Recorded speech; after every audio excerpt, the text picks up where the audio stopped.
Israel. So she doesn't need an introduction because I'm going to have her introduce herself. Yeah, thank you. Appreciate it. Thank you, Rabbi, so much. I appreciate the opportunity to share some of my poetry with the congregation here. This is my book. There's copies there if you're interested later. What wasn't is formal poetry and free verse. So I write rhyme poetry like sonnets and things like that in addition to free verse. There's not going to be a whole lot of free verse in this particular presentation, but there is one that's kind of salient, so I thought I would include it. So the way I like to do the poetry is, because I was a singer, so when I started performing my poetry publicly, I make it more like a, not just sitting there reading it, but I try to make it come alive. I hope so for all of you that you'll find it that way. The first one I'd like to share is called the Word-Birth Sonnet, and being the mother of 6 children, I have given birth a number of times, and the word in there that might throw you off is ovoid, O-V-O-I-D, which has to do with eggs in your ovaries. So that's what that was about. The Word-Birth Sonnet. I gave birth to a poem the other day. I labored for 12 hours in a rhyme. I centered, conjured, wombed, throbbed, then gave way to empty out the fullness of my time. As in the waves and ebbs and flows of life, by blood and pulsing, bearing down its course, I think, I gestate, for the pangs of strife are sperm to my ripe, beating, ovoid source.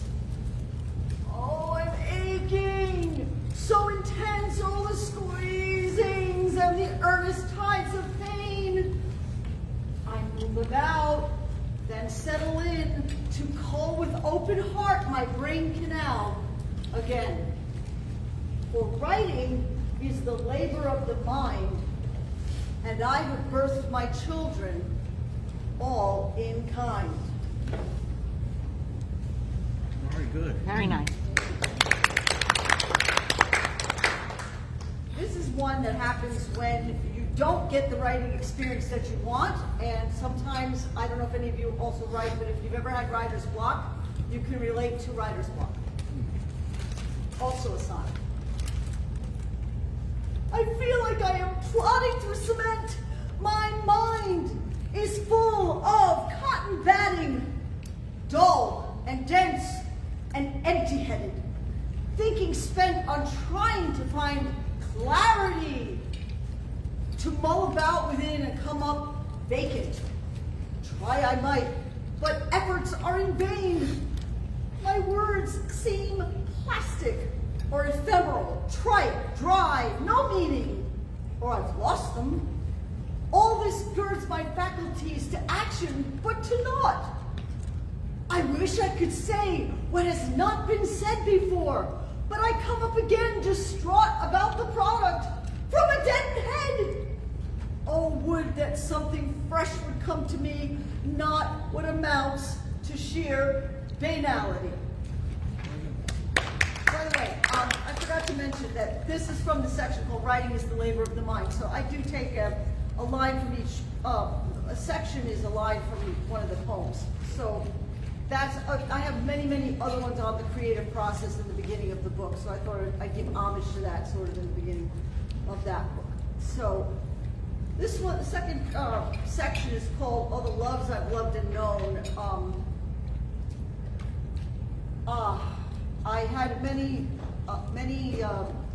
disappointing experiences in the realm of love, but it was a very huge part of my life, so that is why I included it.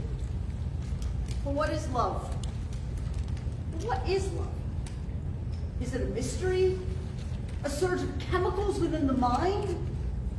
Is it a chain reaction, fervently cascading urge and thought into a bind? Is love always forever? Must it last throughout the very courses of all time? Or can it ebb and pass away as past old passions fade from flowerings in our prime? For love may seem like an eternity, a never-ending state, but even this can end, as best intentions passionately declare what once was true is now amiss. For love may seem eternal at the start, but even love dies from a dying heart. That's my cynical perspective. I'm including this one. I originally called it Annelid sonnet, but that always threw people off because they didn't know what an annelid was, but it's like a leech. It's kind of a blood-sucking creature, or anything that is kind of like a leech is an annelid.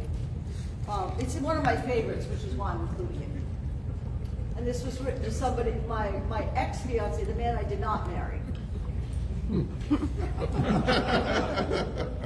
Very ancient history, but not really. I thought I had forgotten you by now, but I have not. Must I go again into this place of torment? Tell me how to get rid of this leech that suckles when I try to free it. How can I walk on when I'm chained? I bury you, inside, outside, within, with all, we're on, be gone, be dead. But in the casket you abide, alive, but molded, withered, rotten worm that will not die, though I had thought you dead. I lunge forth and away, but you hold firm with prongs embedded in my bones and head. Oh, you have held a place too long, too undeserved, too late to right the wrong. We have a functional relationship. Yes, it is part of my life, so I'm sharing it. I'm including this one just because I think the use of color in this one is especially nice. I called it gray sonnet. I always spell gray with an E like the British. I don't know if the Europeans always use an E with the word gray instead of G-R-A-Y, which is the American way we do it. But anyway, I just love the imagery in this one.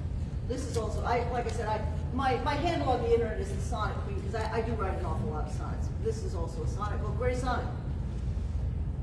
You say that you are gray, but do you know how shades of gray are complementary to russet, red, maroon, or crimson's flow, and other hues of blood that bleed from me?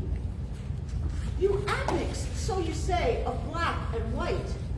But did you notice how the dawn of gray will burst with yellow, purples, pinks, and light when face to face confronted with the day? Then you are every color and are none, for black absorbs and white reflects. Yet, free in alchemy, the rigid comes undone, and then my spectrum you more clearly see. For gray, to dwell alone is gray indeed, when colors yearn to contrast, blend, and bleed.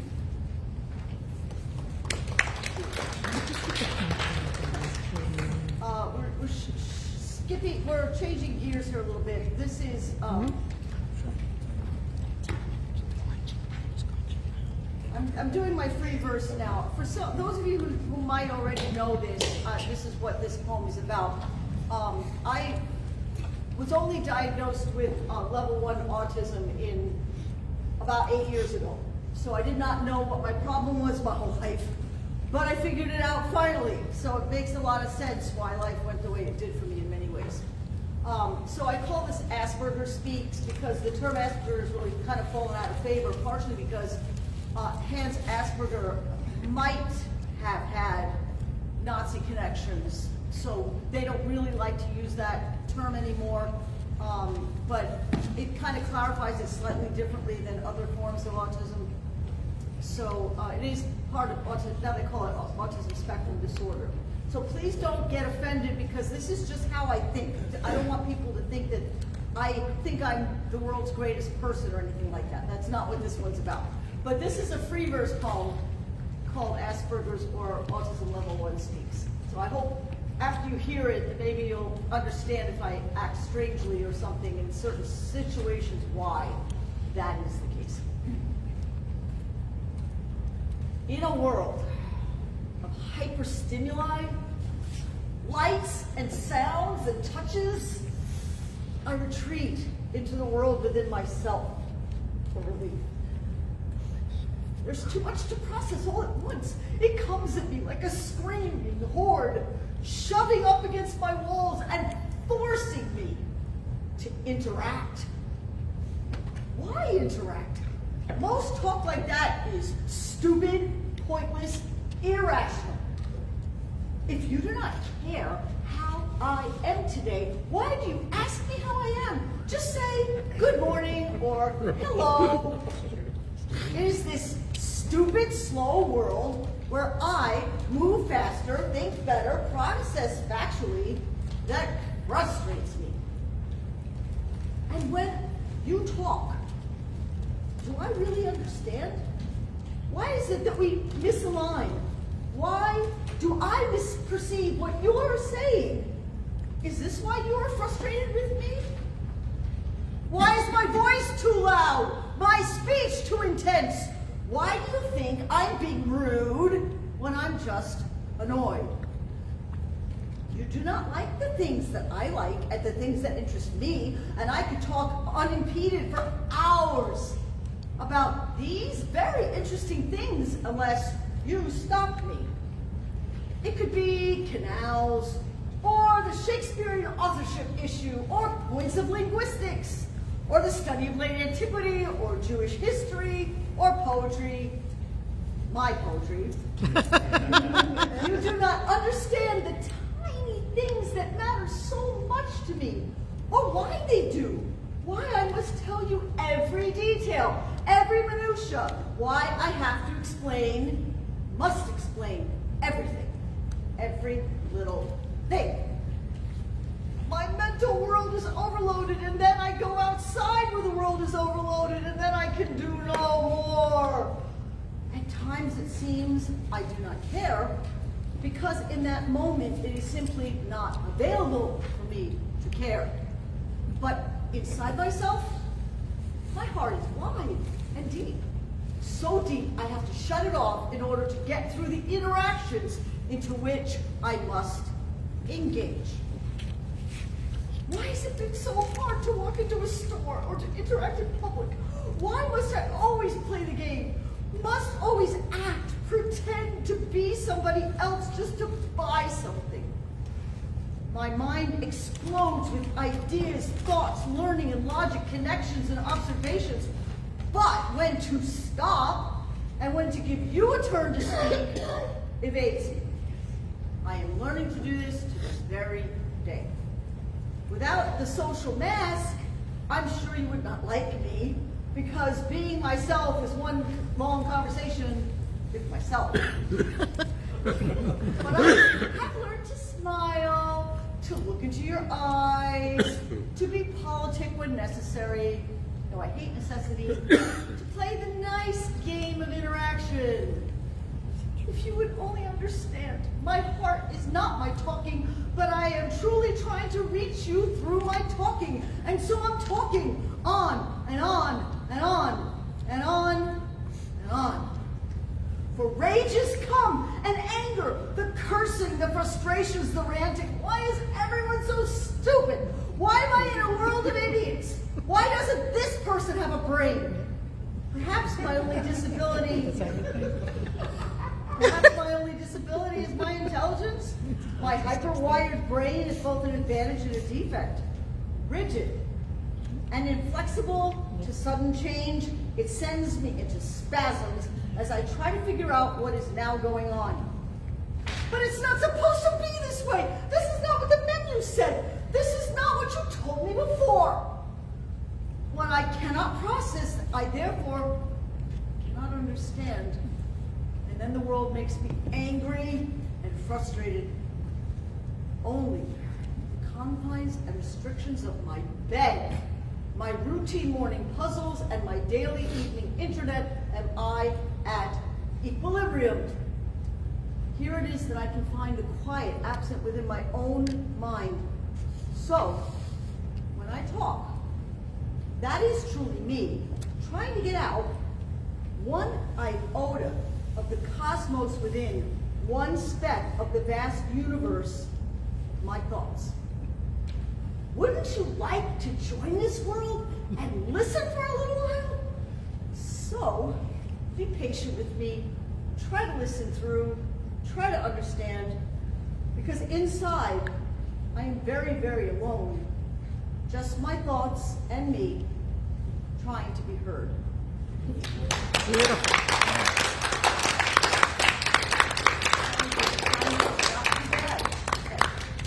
This is one, my cynical perspective on memories, called The Ability to Forget. This is a form of poem in what we call nonce forms, N-O-N-C-E, which is just kind of, I made it up. The ability to forget. Why should the past be brought again and resurrected from the dead, engendering regret? Why should we dredge up memories, old specters of our miseries, depleting all our energies, rather than just forget? What good is it to think again of all that's passed and gone before, producing such upset that fading wounds have never healed? The scab that's picked will bleed unsealed and trickle what was once congealed. Shouldn't we just forget? The mind is very helpful, for it has a proven, simple way to rally from a threat. It hides the hurt, makes wrong okay, diminishing it day by day within a mental hideaway, creating how we forget. Considering the benefit of such a mechanism, why is there an issue yet? Instead of letting traumas die, remembering will amplify the record. So why not deny those thoughts and just forget? Here, I propose a remedy, a healthy way to move ahead before what's done is said. Reliable for every need, an outcome, it can be agreed, this fantasy is guaranteed, the ability to forget. Thank you.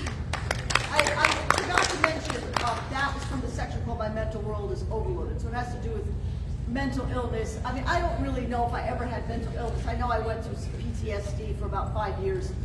There's a poem in the book called The Dark Night of the Soul, which I was like 5 years in bed, so, but it was a PTSD thing. I was misdiagnosed with bipolar disorder, which I really did not have, but that's very common to be misdiagnosed.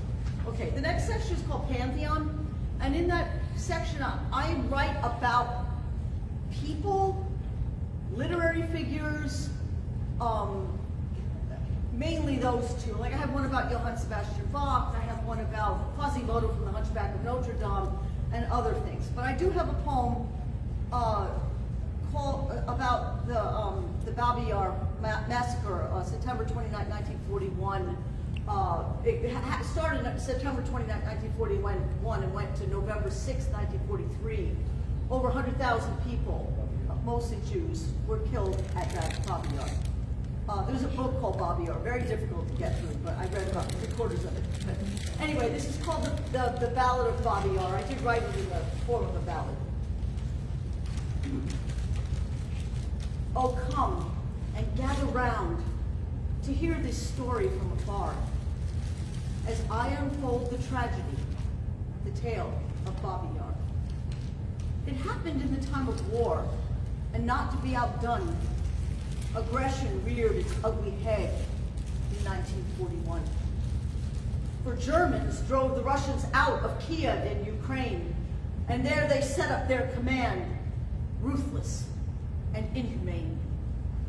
For after Russian bombings of the city, vengeance grew. The Germans found their answer. This is what they chose to do. That yes, they are responsible, these Jewish Bolsheviks. We know we must retaliate against their cunning tricks.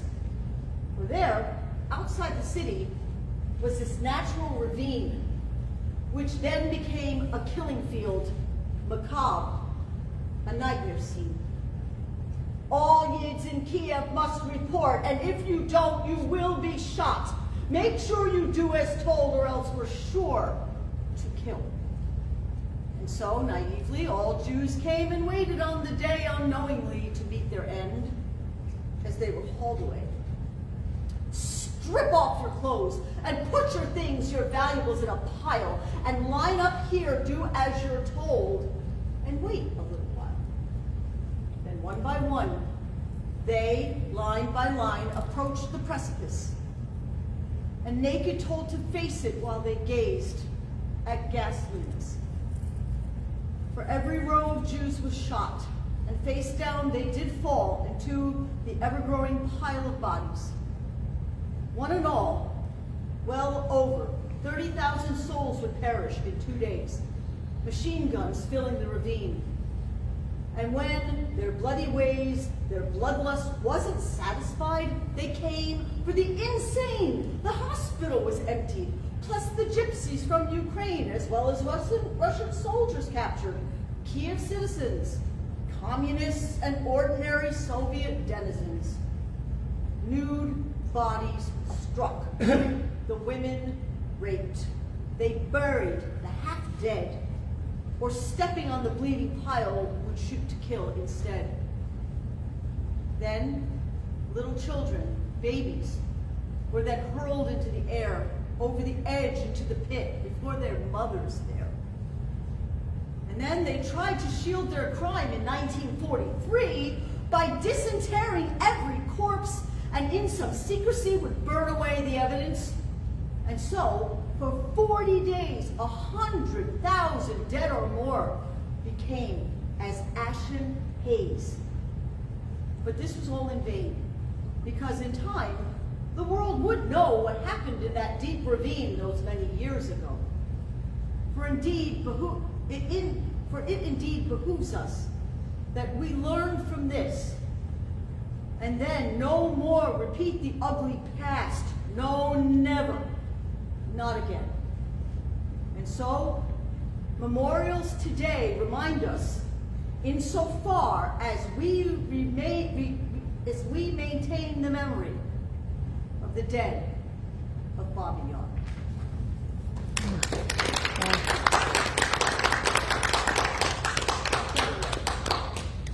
This one short chapter is called Music's Made Through It, and I was a musician in my day. I was a singer and voice teacher when I was doing that stuff, but I'm not doing it anymore. But this one, I just love the musical imagery of it. This is also a sonnet called Oh When I Hear.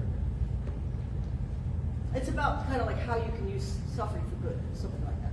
Oh, when I hear the plaintive, painful sound of music played within a minor key, or modal scales in doleful reverie, suspensions and its dissonance abound, a juxtaposing light and dark around a center of discordant harmony, combined with the most weeping melody, is where a truth so sacred may be found. For it is in the ebbing resolution, when tensions ease and struggling is at rest, that one can find a consonant conclusion and peace from pain residing in the breast. For suffering can be of benefit if acquiescing, music's made through it. Okay, that was that one. Okay. Now I sort of get into the existential question of my life. Why I had to pull away from my previous incarnation as a Christian for many, many reasons, but one of them was just trying to deal with, can I ask God, can I get angry at God about anything, which we weren't ever allowed to do. And this one's called Twisted Reckoning. And this kind of sums it up, why I went in that direction. If pain can produce beauty, and if beauty causes pain, then how can I be reconciled to more loss than I gained? If love is also longing, and if love is loss refined, how can I move ahead and mourn when love has been unkind? I look afar back in life, I see in retrospect how vain were my attempts to love what love came to reject. I furtively sought on and on to find camaraderie, but come to this: I am alone with I, myself, and me. But loneliness can transmorph pain and become one at last.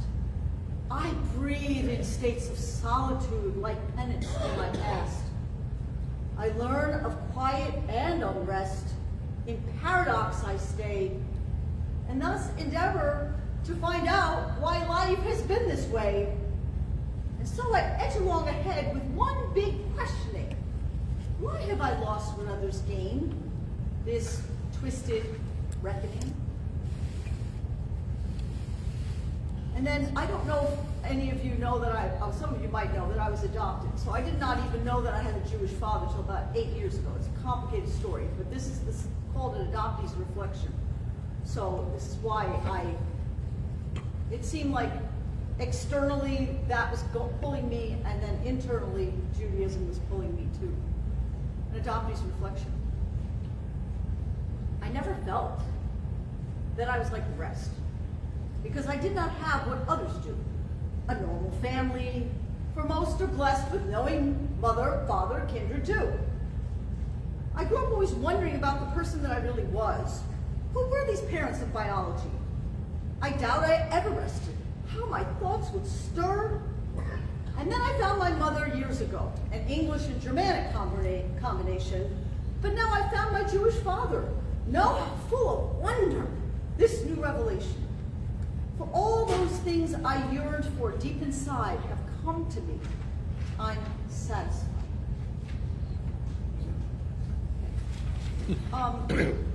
This one, then we get into the part about where it starts to move to. This one is about aging. I think we're all sort of, well, maybe not Leo, but most of us are getting into the aging element of life. This one's a Petrarchan sonnet, so the form is slightly different than a Shakespearean sonnet, but nevertheless very effective. The rise and fall. This is how I see the things.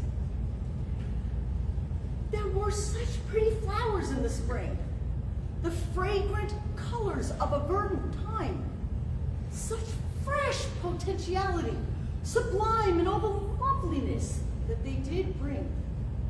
Then summer issued forth a deep wellspring, maturely ripening, where vines would climb and trees begin to bulge.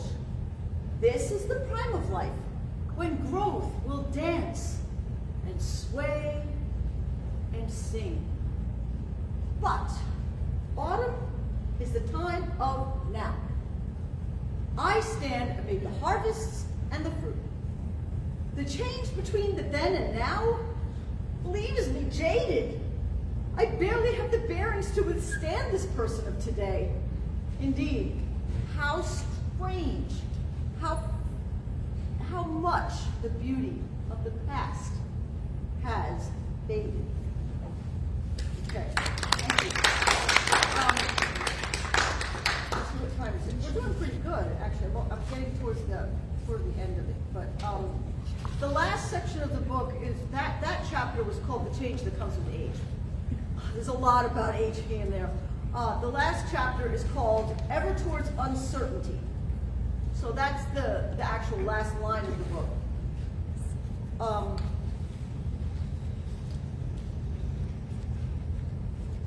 I would have considered that I was always a spiritual person, but I knocked up against the inability to ask God anything, because I was pretty much, we weren't encouraged to ask question anything, but I still wanted to give my life as a holy offering to God. So this one's a sestina, which is 6 stanzas with 3 lines, a repetition every other line, kind of. It's kind of like a chain sort of thing. Very interesting. But this one I think is rather lovely. Holy offering. Of what I have, I lift up everything. No less than all, no more than utterly. My whole life is a holy offering. I do not slice away a single thing, but keep intact this inner treasury of what I have. I lift up everything. For love and pain and hurt and wounds which sting are all part of spirituality, my whole. Life is a holy offering. It is not just the prayers or tears that spring from faith, but also from the curiosity of what I've had. I lift up everything and mixing all together, worshiping with body, soul, and spirit earnestly my whole life. Hence, a holy offering. The secular ascends as a wellspring and joins the sacred place where he shall be. Of what I have, I lift up everything. My whole life is a holy offering.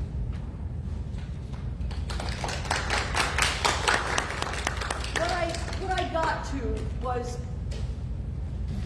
I spent so much of my life thinking that I knew everything and that my particular religious view was right and everybody else was wrong. And so that made it very difficult once I finally had to pull away from my former life because I was in such confusion over it. So this one leads up to that, calling wrong. It's called wrong. It's a nonce form I made up. I've thought and practiced what I've known. My faith's been fast and strong. For all these years, I've preached and prayed. But what if I've been wrong? I lived my core beliefs each day in poetry and song, in music and the written word, convinced I was not wrong. I had conviction. I was right. My world and I belonged to truth. But could it all be false? What if my truth was wrong?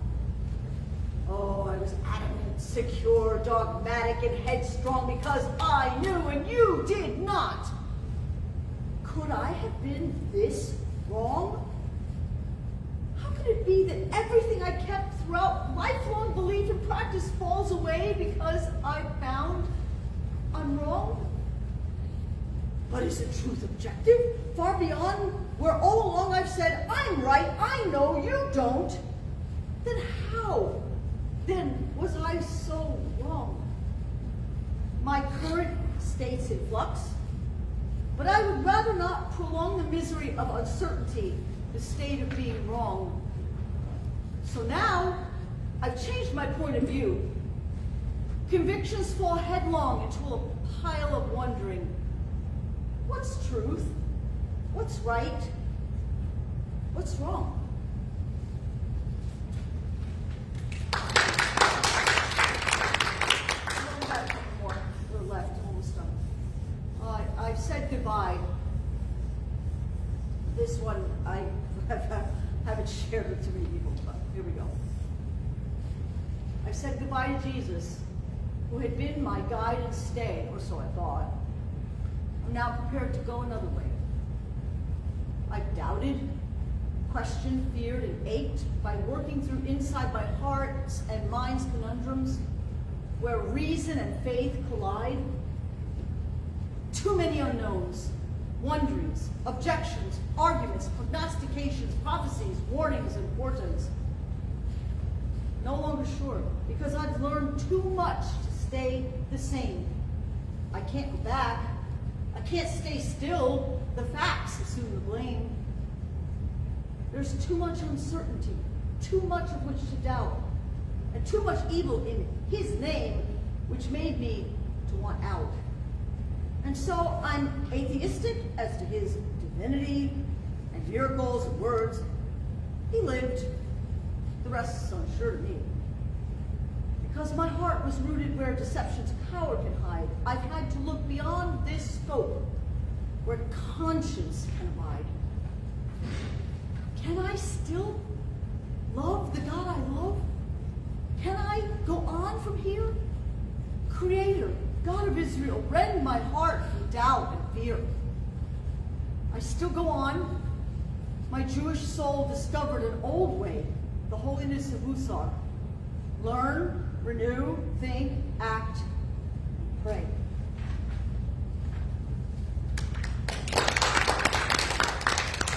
Exodus, this is a sonnet called Exodus 12, and the reference is, when I see the blood, I will pass over you. as you have commanded, the blood to the lintel and doorposts of my heart has been applied.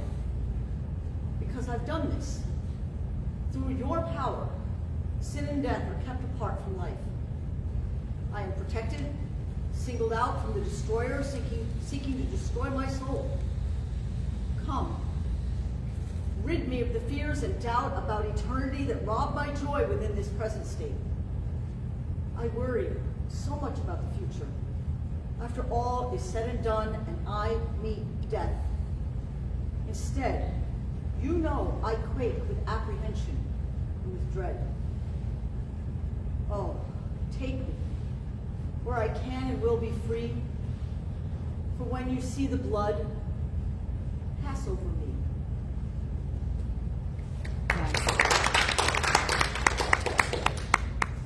And then this is kind of where I think I am now, because I always feel that I did have a Jewish soul, I just didn't know it at the time. This is called Baruch Ha Shem. You are the God who once did write in stone, and now upon the human heart you burn your holy words and ways, so we might learn to seek and yield and weep and pray and moan. Oh, Elohim and Adonai, alone you are the Lord. You cause the soul to turn and seek your face and will, that one may learn such truths and treasures heretofore unknown.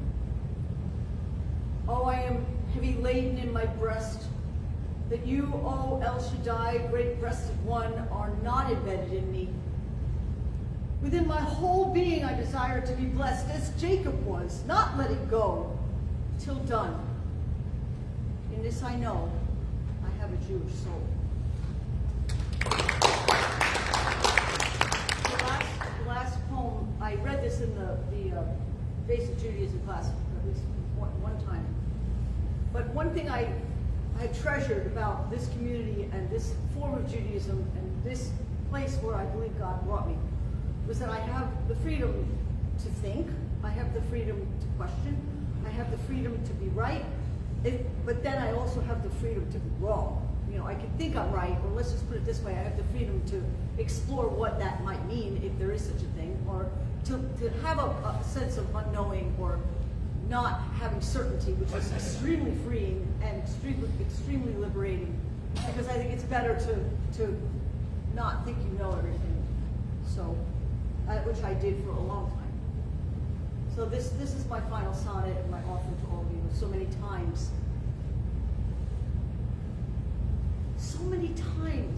I had been wrong before, when I was certain that my way was right.